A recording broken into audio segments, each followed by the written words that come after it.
예, 하나님 말씀 같이 나누도록 하겠습니다. 여호수아서 1장에서 24장까지 우리가 지난 9월 1일부터 매일 아침에 매일 성경을 통해서 묵상을 했는데 드디어 마지막에 다다랐습니다. 오늘이 24장 끝까지 같이 본 말씀입니다. 여호수아서는 크게 세 부분, 세 덩어리로 이렇게 구성되어 있어요. 앞부분은 정복입니다. 그리고 중간은 분배예요. 정복한 땅을 나누는 분배고, 뒷부분이 교훈입니다. 마지막 유언과 더불어서 교훈이 구성되어 있어요.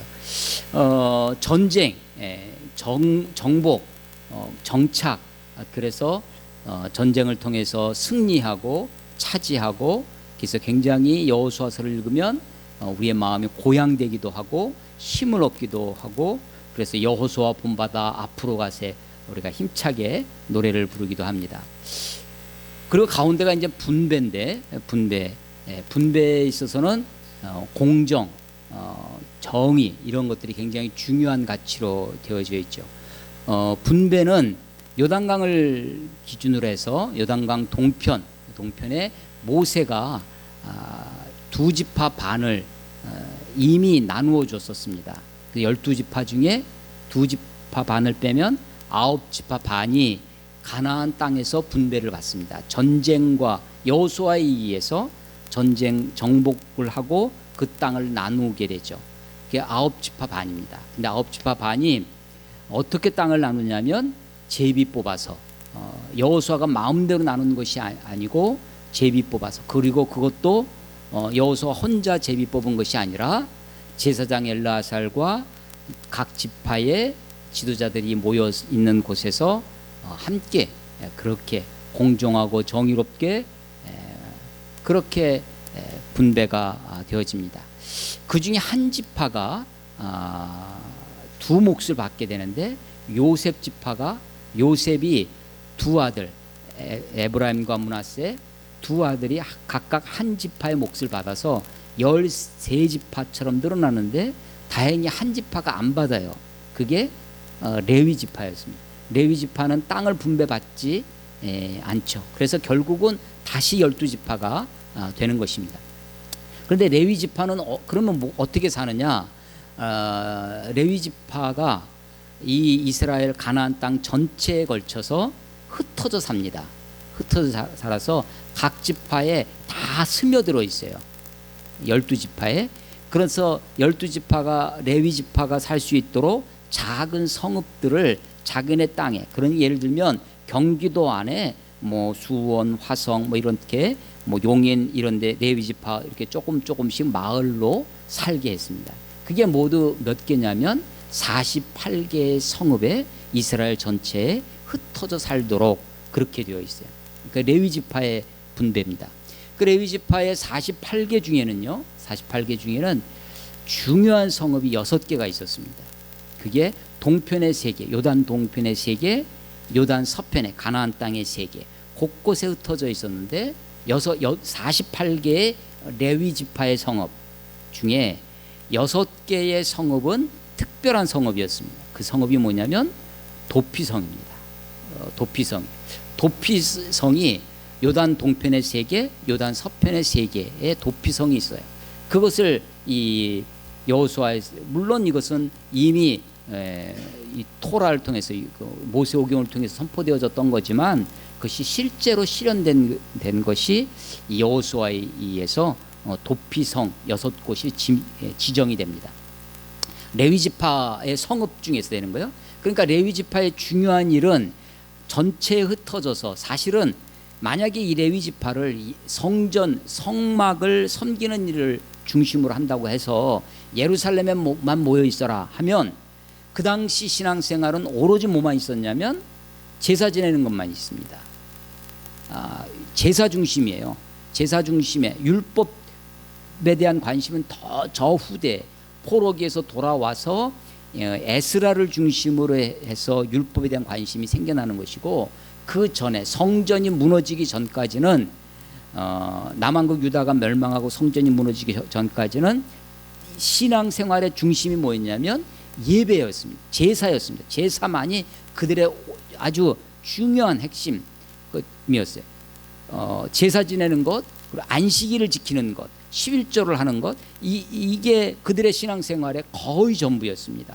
그런데 레위인들이 만약에 예루살렘에만 모여 산다면, 예루살렘에만, 아직은 예루살렘이 부각되지 않은 시대이지만 어떤 중앙성소라고 하는 곳에 모여 있다면 나머지 12지파는 신앙생활이 다 그냥 방치되는 거죠. 그래서 하나님이 레위지파를 12지파에 골고루 흩어 살게 하셨어요. 그러니까 골고루 흩어져 사니까 모든 민족, 모든 지파, 모든 사람이 다 레위인들을 중심으로, 레위지파를 중심으로 신앙생활에 대한 하나님, 여호와 하나님을 기억하게 하고 여호와 하나님께 섬기게 했습니다.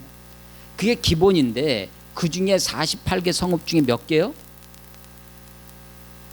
6개의 도피성이, 레위인들 성읍 중에 6개 도피성이 있어요. 이 도피성은 뭐냐면 사람을 죽여요. 그런데 고의로 죽인 것이 아니라 실수로 누구를 죽였어요. 그 당시에는 법이 뭐냐면 이는 이로 눈은 눈으로. 내가 누가 우리 아들을 죽였어요. 그럼 내가 어떻게 해야 돼? 가서 보복을 해야 돼요. 보복이 정이었습니다. 복수가 그게 정이었어요. 법이었어요. 그런데 실수로 죽인 사람은 어떻게 하겠어요? 실수로 죽였는데도 또 이 보복을 하게 되면 어려워지죠. 그리고 이 복수라는 게요. 복수라는 게 이렇습니다. 내가 한 대 맞으면, 내가 한 대를 때리면 복수가 되겠어요? 나는 한 대 맞았어. 그럼 어떻게 돼요? 2대, 3대, 수십 대를 내가 이가 하나 뽑았으면 완전히 그냥 톱을 뽑아야 보복이 되는 거죠. 그래서 이는 이대로, 눈은 눈으로, 이게 그 당시에 보복 정서, 법이나 정서에는 어울리지 않는 것이었습니다. 근데 하나님은 그렇게만 하라는 거죠. 이게 절제된 보복이었습니다. 그런데 그 중에서도 실수로 남을 죽이면, 물론 사람을 죽였지만 이 사람들이 보복을 받기 전에 도피성 안에 들어오면 살 수 있었습니다. 물론 도피성 안에 들어왔다고 무한정 사는 건 아니에요. 언제까지? 회중들 앞에서 재판을 받을 때까지. 그러니까 재판을 받기 전에는 뭐예요? 요즘 용어로 하면 무죄 추정의 원칙. 그래서 그 사람을 살려두라는 거죠. 그게 도피성이었습니다.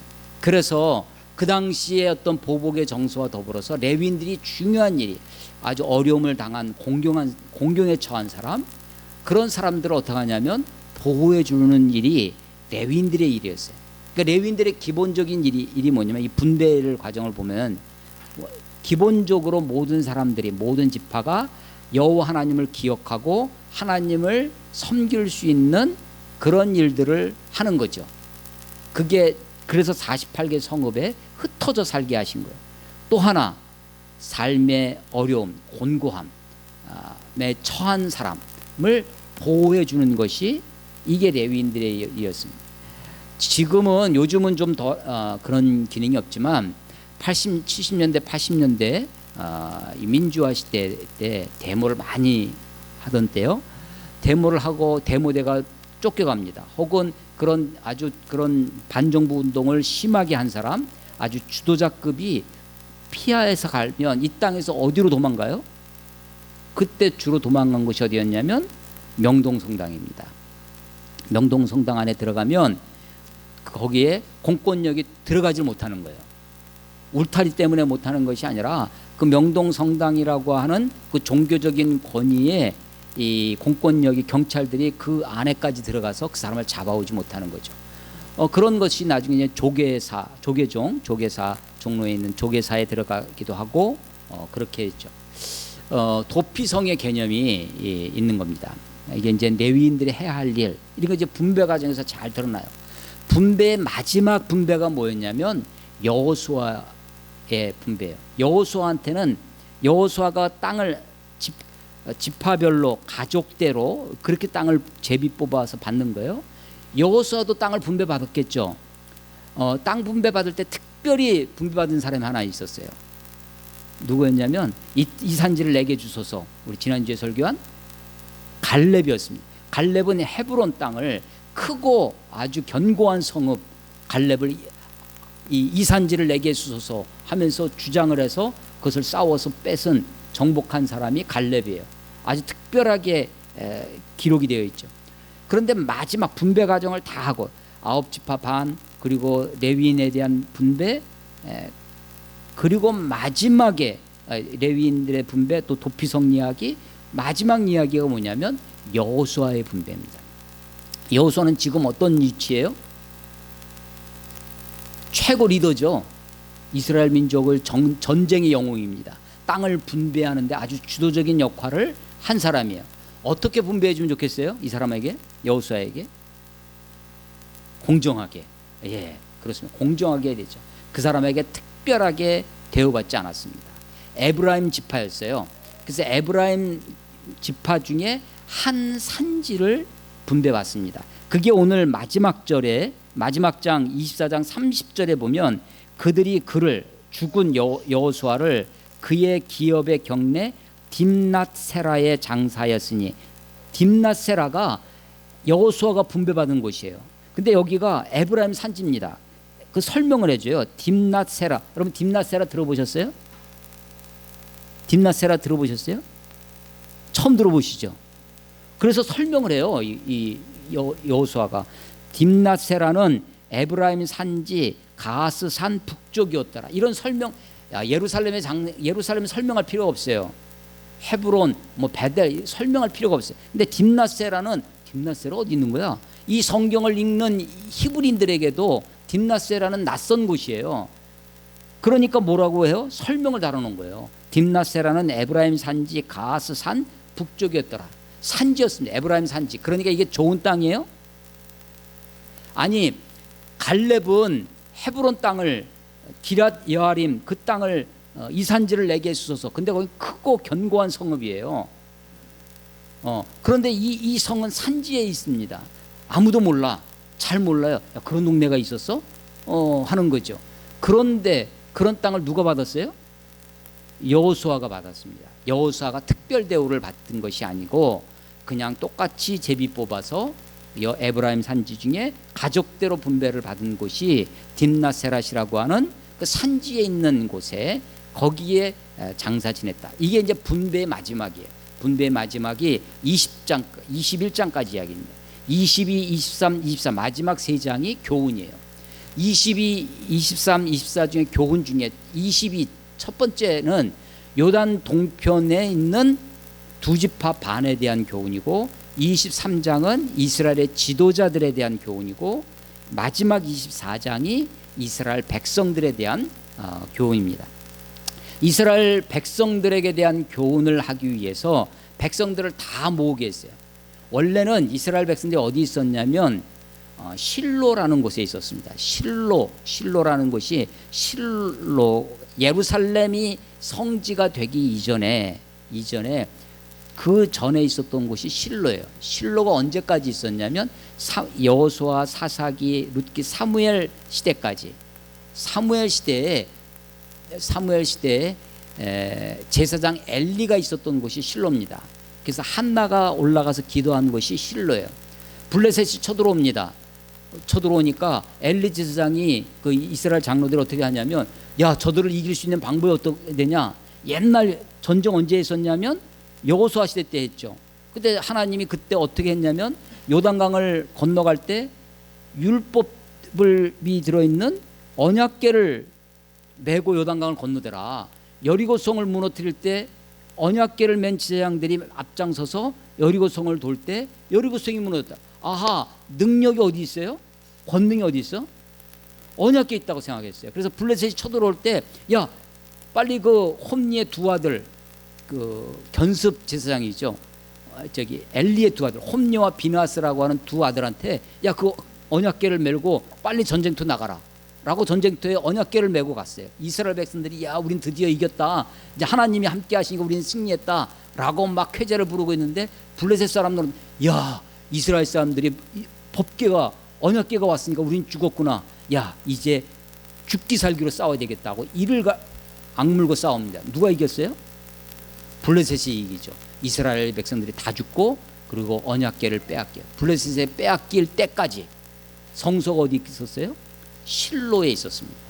그리고 다시 다윗의 그것에 이스라엘에 돌아오고 다윗에 의해서 예루살렘으로 이 언약궤가 오면서 예루살렘이 중앙 성지가 되는 것이죠. 자, 실로에 지금 이스라엘 백성들이 요단강을 건너와서 실로에서 정복은 어디서 했냐면 이 여호수아서를 여러분 자세히 잘 읽어보시면요, 정복 전쟁은 주로 어디서 했냐면 길갈에서 했습니다.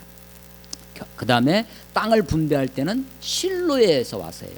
8장 1절에 보면 실로에 모여 있습니다. 그래서 실로에서 백성들을 다 이렇게 이야기를 지도자들에게 요단 동편에게 교훈을 주고 백성들을 다 모아서 마지막으로 이스라엘 백성들 앞에 교훈을 주려고 할 때 어디로 옮기냐면 세겜으로 옮깁니다. 실로는요, 예루살렘이 있으면 예루살렘 북쪽으로 약 32km 정도가 실로가 있어요. 거기서 또 한 30km 정도 올라가면 세겜이 있습니다. 근데 오늘 24장은 세겜에서 벌어진 일이에요. 세겜에서 우리 오늘 본문에도 보시면 몇 절에 나오냐면 25절에 보면 그날의 여호수아가 세겜에서 이렇게 되어 있어요. 세겜. 여러분, 이 세겜은 어떤 곳이냐면요, 특별한 곳인데요. 세겜 앞뒤로 산이 있어요. 세겜 북쪽에 있는 산이 에발산입니다. 세겜 남쪽에 있는 산이 그리심산이에요. 혹시 그리심 들어보셨습니까? 그리심은 이게 우리도 좀 간혹가다 그리심 교회, 그리심 기도원, 누가 그리심을 놓고 저한테 저게 그리스도의 마음인가 보다 그렇게 얘기하더라고요. 그리심 하니까 전혀 그런 것이 아니고요. 실제로 그리심이라는 산이 있었습니다. 모세가 신명기 11장에서 너희가 가나안에 들어가면 이스라엘 백성들에게 이렇게 저주를 선포하고 이렇게 축복을 선포해라. 너희가 하나님 말씀을 잘 따르고 이 율법대로 살면 너희들에게 하나님의 축복이 임할 것이다 라고 축복을 선언하도록, 그리고 너희가 하나님의 율법을 어기고 하나님을 배반하고 우상을 섬기면 너희에게 저주가 임할 것이다. 저주를 선포해라. 이걸 어떻게 하고 있냐면 이쪽 산과 이쪽 산, 그러니까 그리심산에 6지파가 모여 있어요. 에발산이 마주보고 있습니다. 에발산에 6지파가. 그래서 에발산에 있는 사람들은 하나님의 말씀을 어기고 배반하고 우상을 섬기면 저주가 임할 것이다라고 저주를 선포해요.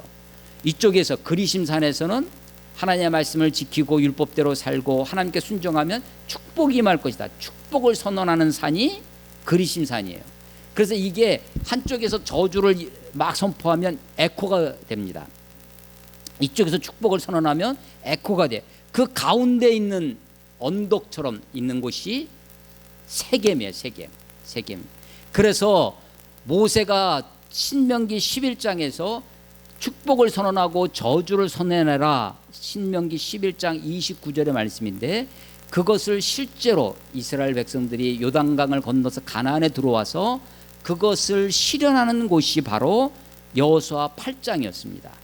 여리고성을 정복했어요. 그리고 아이성을 정복합니다. 그리고 나서 이 가나안에 들어온 여호수아가 세겜에 와서 그리심산과 에발산을 사이에 두고 축복과 저주를 선언했던 적이 있어요.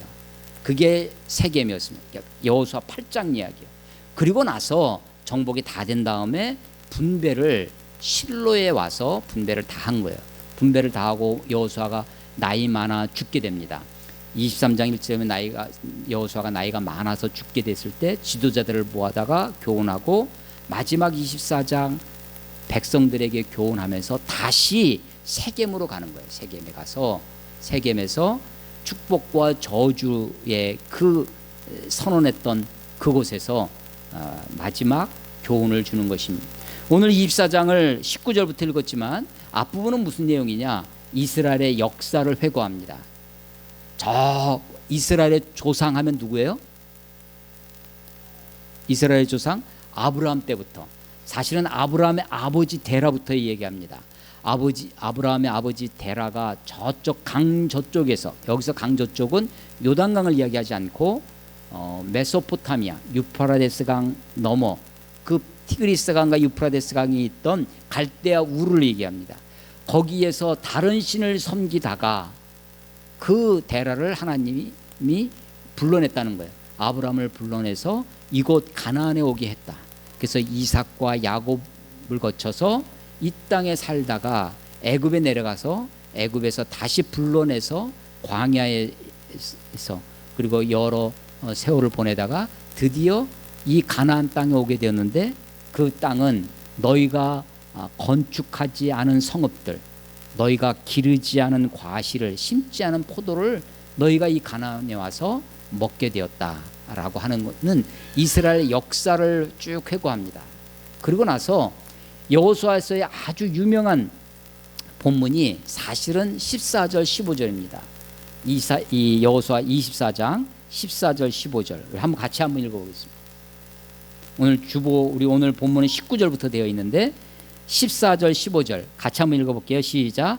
그러므로 이제는 여호와를 경외하며 온전함과 진실함으로 그를 섬기라. 너희의 조상들이 강 저쪽과 애굽에서 섬기던 신들을 치워버리고 여호와만 섬기라. 만일 여호와를 섬기는 것이 너희에게 좋지 않게 보이거든 너희 조상들이 강 저쪽에서 섬기던 신들이든지 또는 너희가 거주하는 땅에 있는 아모리 족속의 신들이든지 너희가 섬길 자를 오늘 택하라. 오직 나와 내 집은 여호와를 섬기겠노라 하니. 아멘. 예, 15절의 말씀, 너희가 섬길 자를 오늘 택하라. 이게 아주 유명한 구절이죠. 옛날에 부흥회 많이 하고 전도 집회 많이 하던 때가 있었습니다. 그때 주제로 많이 너희가 섬길 자를 오늘 택하라.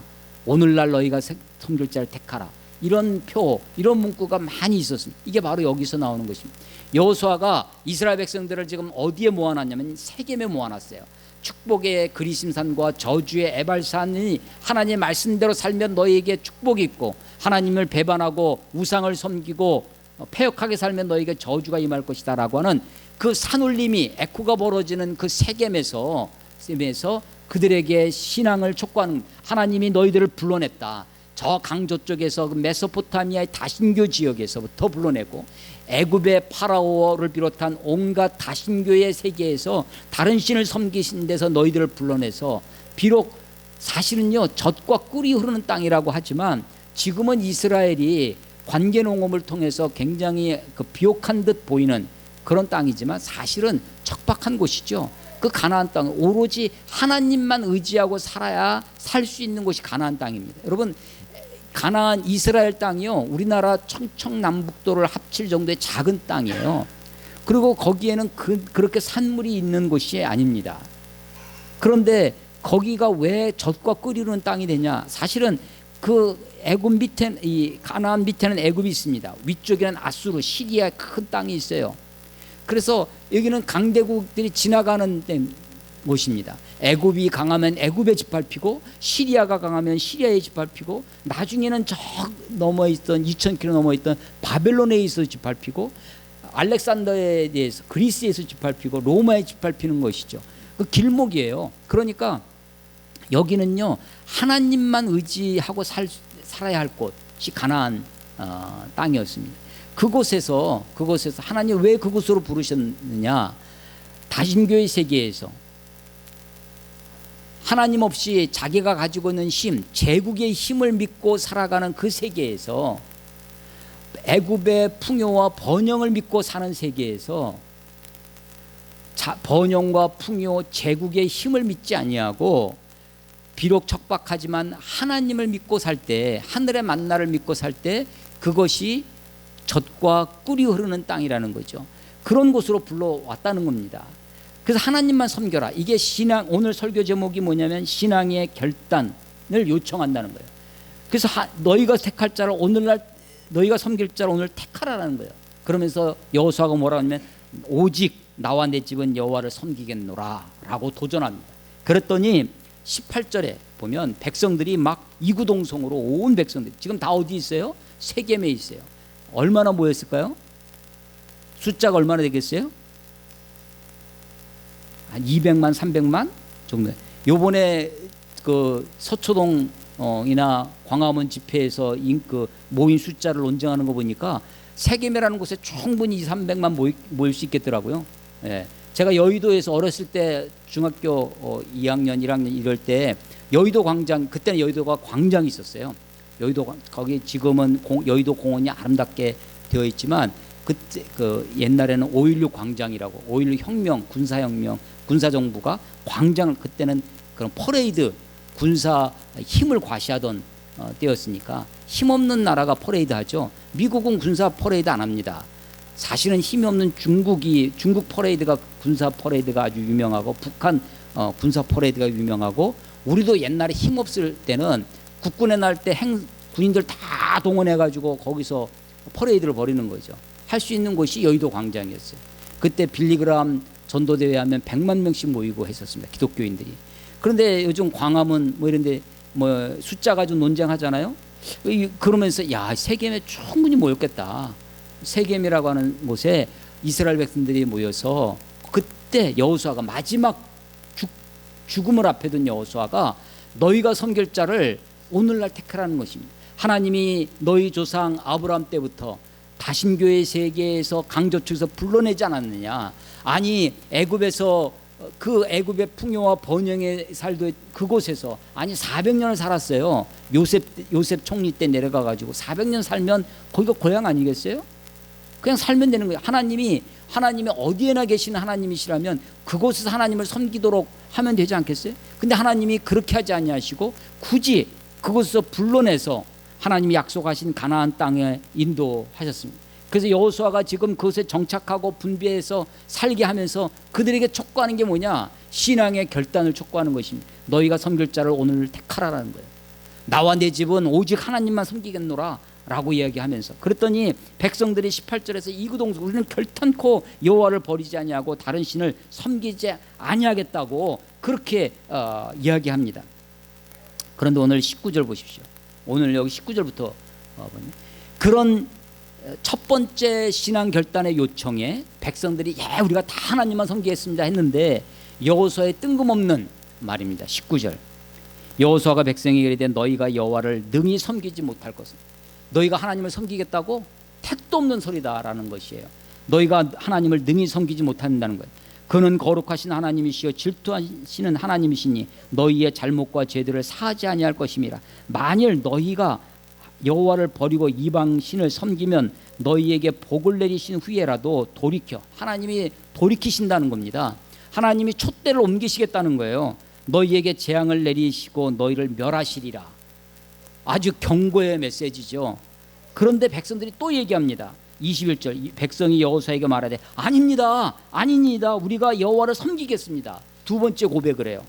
그랬더니 여호수아가 다시 권고합니다. 22절 여호수아가 백성에게 이르되 너희가 여호와를 택하고 그를 섬기리라 그렇게 고백하니까 하였으니 스스로 너희들이 스스로 말하지 않았느냐. 스스로 증인이 되었느니라. 두 번 얘기했잖아요 지금.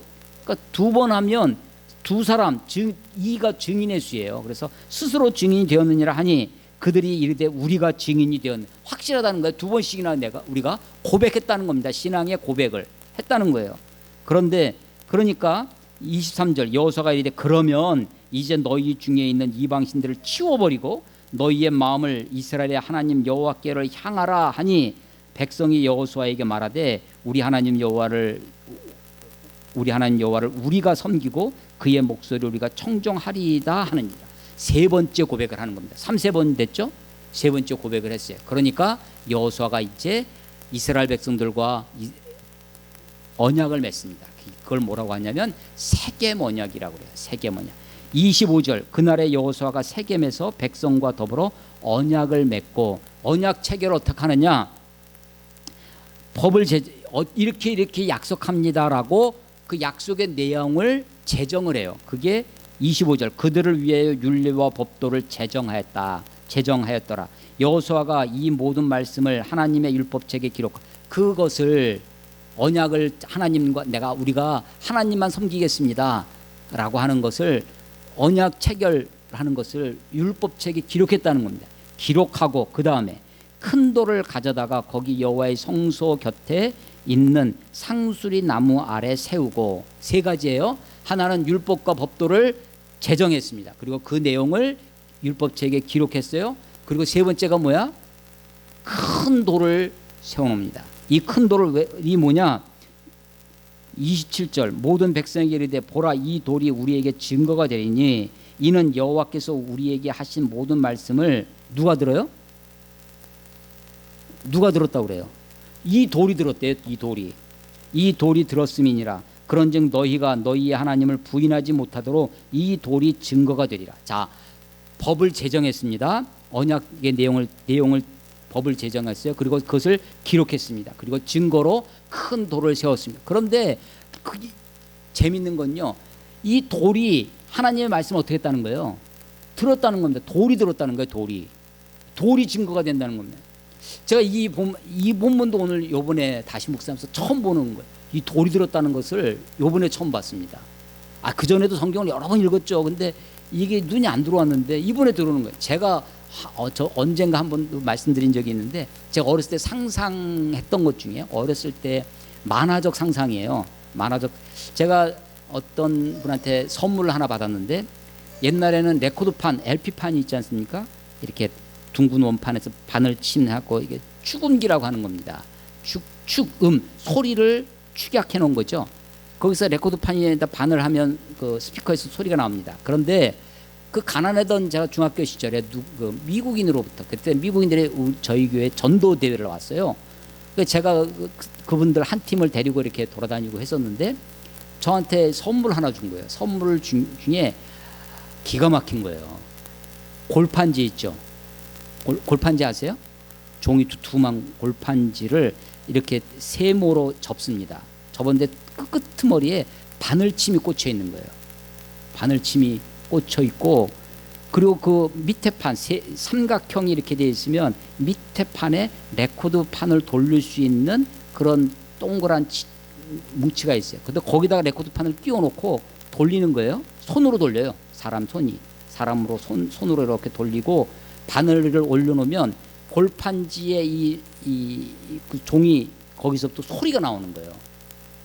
그 세상 레코드가 굉장히 비싸던 때였는데, 그때는 그것을 뭐라고 했냐면 전축이라고 그랬습니다. 옛날에 우리 때는 전축이라고 했는데, 그 레코드판을 접어놓고 바늘침 있는데 거기서 소리가 나는 거예요. LP판을. 그리고 그 사람들이 거기다 뭘 했냐면 찬양집 레코드를 갖고 와서 조그만 레코드판을 구워갖고 와가지고 선물을 주고 그걸 주는 거예요.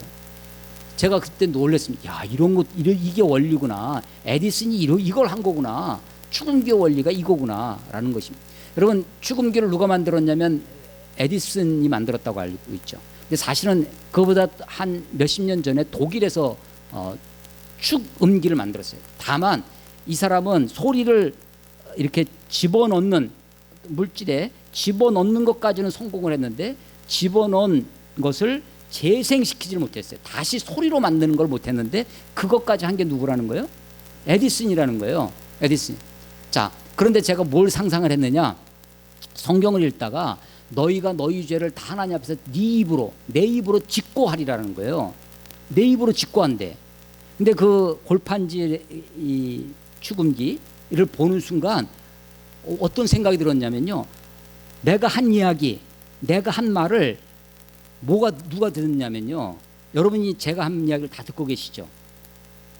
근데 내 얘기를, 이 소리가 음파잖아요. 파동입니다. 이게 파동으로 진동해서 고막까지 가는 거예요.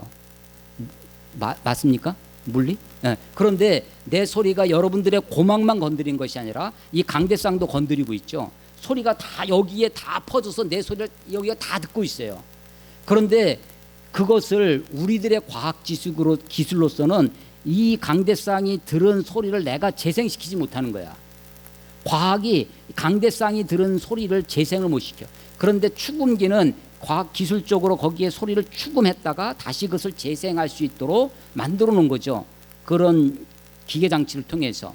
그런데 제가 그걸 보면서, 하나님이 내 입으로 직구한다는데, 내 입에다가 레코드 바늘을 딱 꽂으면 내가 그동안 한 얘기를, 오늘 한 얘기는 여기만 들었죠. 제가 집에서 한 이야기는 집만 듣죠. 그런데 내가 언제 어떤 것이든지 내 한 이야기를 이 입술은 다 듣고 있죠. 하나님이 내 입술에다가 레코드 바늘침을 꽂으면 내가 한 이야기, 내가 한 욕, 내가 한 저주, 내가 한 찬양, 내가 한 기도를 입술은 다 듣고 있어서 입술에다가 내 입으로 직구한다니까. 그게 다 재생이 되겠구나 라고 하는 것입니다. 우리가 생각을 어디로 해요? 머리. 하나님이 내 이 뇌에 있는 뇌세포를 재생해서 내가 그동안 생각했던 건, 내가 봤던 거를 그냥 그것을 다 재생하는 기술로 내가 그동안 보아온 거, 내가 그동안 상상했던 거, 그것이 다 재생이 되면 그야말로 우리의 골수에 있는 것 찔러 쪼개기까지 하면서 다 드러날 것이다 라는 상상을 했던 적이 있습니다. 근데 오늘 성경을 읽다가, 이번에 성경을 읽다가 하나님의 말씀이 이 돌들이 듣고 있대요. 돌이. 그래서 이 돌이 증거라는 거야, 돌이. 그래서요, 언약을 맺습니다. 하나님만 섬기겠습니다. 오늘 설교 제목이 뭐냐면 신앙 결단의 요청이에요. 여호수아가 너희가 섬길 자 오늘 택하라 라고 요청을 하죠. 3번씩이나 이스라엘 백성들이 신앙 고백을 하는 거예요. 섬기겠나이다, 섬기겠다, 섬기겠습니다 라고. 그래? 그러면 그 고백을 어떻게 하는 거예요? 인정을 하는 거예요. 그러니까 언약, 야, 니들이 말로 해서 무슨 소용있냐 하고 쉬어버리는 것이 아니라 언약 체결을 한 겁니다. 언약 체결을 언약의 내용을 제정하고 그것을 기록하고 증거로 돌을 세워놨습니다. 그런데 그걸로 끝난 것이 아니라 29절부터 33절에 3가지 죽음의 이야기가 있어요. 장사 지낸, 이게 장사로 끝나요. 첫 번째 장사가 여호수아가 죽는 이야기고, 두 번째가 요셉을 장사하는 거고, 세 번째가 엘르아살의 장사이에요. 3사람의 장사 이야기입니다.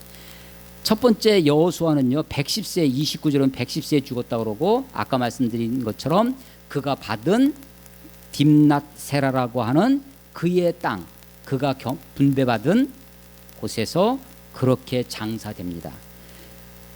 그런데 31절 보세요. 31절 같이 한번 읽어보세요. 시작. 이스라엘이 여호수아가 사는 날 동안과 여호수아 뒤에 생존한 장로들 곧 여호와께서 이스라엘을 위하여 행하신 모든 일을 아는 자들이 사는 날 동안 여호와를 섬겼더라. 이 말은 뭘까요? 이들이 여호와를 영원히 섬겼다는 겁니까? 잘 섬겼더라 이런 거예요? 언제까지만 섬겼다는 거예요? 여호수아 있을 때만, 그 다음에 조금 더 봐줘서 여호수아 죽은 다음에 여호수아랑 함께 일했던 그 장로들이 살아있을 동안에는 그 동안에 사는 동안 여호와를 섬겼다. 그 말은 그들이 죽고 나면 하나님을 안 섬겼다는 이야기예요. 그러니까 이것을 기록한 사람은 지금 3번씩이나 우리가 하나님을 섬기겠습니다, 여호와만 섬기겠습니다, 그래 나와 언약을 맺자, 언약을 체결하고 율법에 기록을 하고 돌을 세워놨는데 그게 어떻게 했다는 거예요? 그들이 제대로 했다는 거 안 했다는 거예요? 안 했다는 것을 아는 거예요, 모르는 거예요? 알고 있는 거예요. 여러분 사사기 한번 봐보세요. 여호수아 바로 다음에 사사기 2장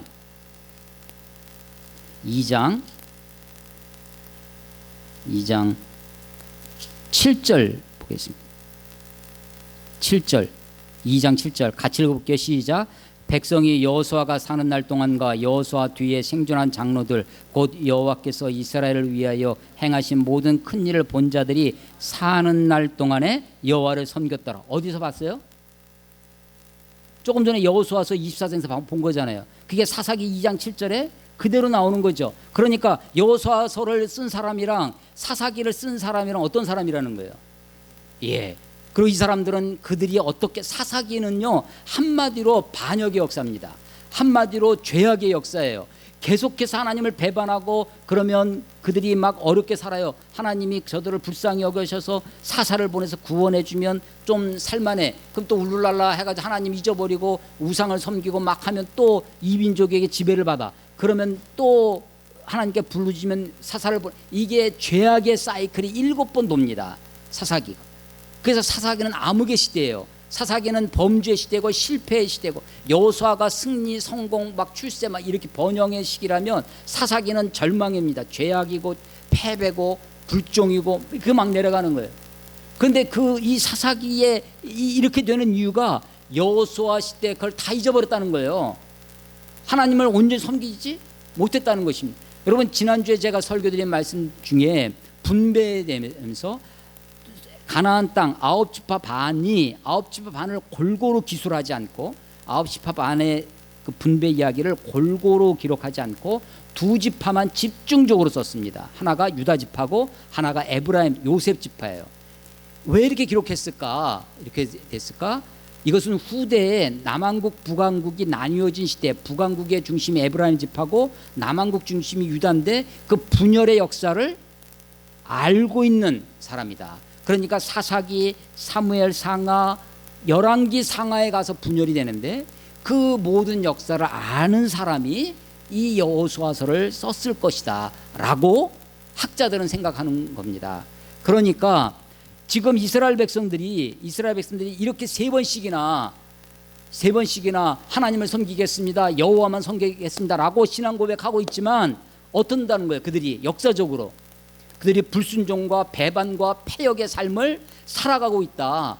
사사기에서 아주 본격적으로 드러나서 하나님이 그것을 조금 좀 살려주려고 다윗과 같은 왕을 보내서 하지만 다윗 솔로몬 시대에 나라가 나뉘어지고 북왕국이 망하고 남왕국이 망하면서 완전히 예루살렘 성전이 무너지도록 하나님을 배반하고 하나님을 잊어버리고 망각하고 살아가는 것이 너희들의 역사가 아니냐, 너희들의 삶이 아니냐, 인간의 본질이라는 게 그런 것이 아니냐라고 하는 것을 알고 있는 저자가 여호수아, 사사기, 사무엘상하, 열왕기상하 이 네 권의 역사서를 썼을 것이다. 그래서 이것은 누가 썼는지 잘 알 수 없지만 우리는 이것을 전기 예언서라고 얘기를 한다고 했고 이것을 신명기적 역사서라고 그렇게 한다고 이 네 권을 한 그룹으로 우리가 보고 있다는 거죠. 그 중에 첫 번째 책이 여호수아. 자, 그 긴 역사, 배반의 역사, 패역의 역사, 불순종의 역사를 알고 있는 이 저자가 지금 백성들에게 어떻게 하냐면 너희가 오늘 섬길 자를 오늘날 택하라라고 신앙의 결단을 요청하고 있는 것입니다. 그리고 언약을 맺자는 거예요. 아니 우리가 보니까 다 죄성이 있어, 다 패역해, 다 게으르고 다 악하고 다 그래 불신실하고 그게 우리들의 모습이에요.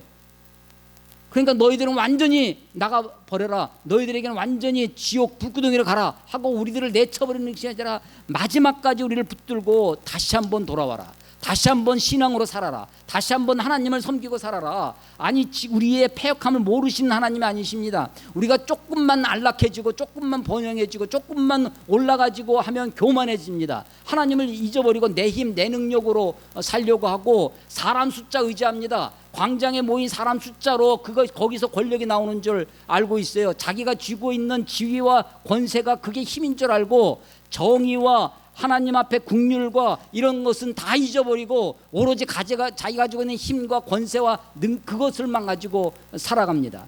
우상, 그게 다른 게 우상이 아니죠. 내가 가지고 있는 물질을 의지하고 있으면 그게 우상이고, 아니 그 물질이 없어도 그게 전부인 양하고 그것을 추구하려고 허덕이고 살면 가난해도 그게 우상입니다. 권력이 없어도 권력을 가지고 있는 사람만 권력이 우상이 아니라 권력이 없는 사람이 권력이 생명인 줄 알고 권력만 추구하고 살면 그게 우상이죠. 모든 사람들이 지금 물질의 우상, 권세의 우상 그런 것에 지금 살고 있습니다. 아니 이 역사를 모르고 그냥 쓴 것이 아닙니다. 이 여호수아를 쓴 사람은 이미 그 이스라엘 역사를 다 알고 있는 거예요. 알면서도 지금 너희들이 너희가 섬길 자를 오늘날 택해라, 하나님 앞에 결단하고 살아라 라고 하는 거예요. 그런데 저는 이 마지막에 세 사람의 장사 이야기, 첫 번째는 여호수아의 장사 이야기를 기록합니다. 두 번째가 요셉 32절입니다. 또 이스라엘 자손이 애굽에서 가져온 요셉의 뼈, 이게 언제 요셉이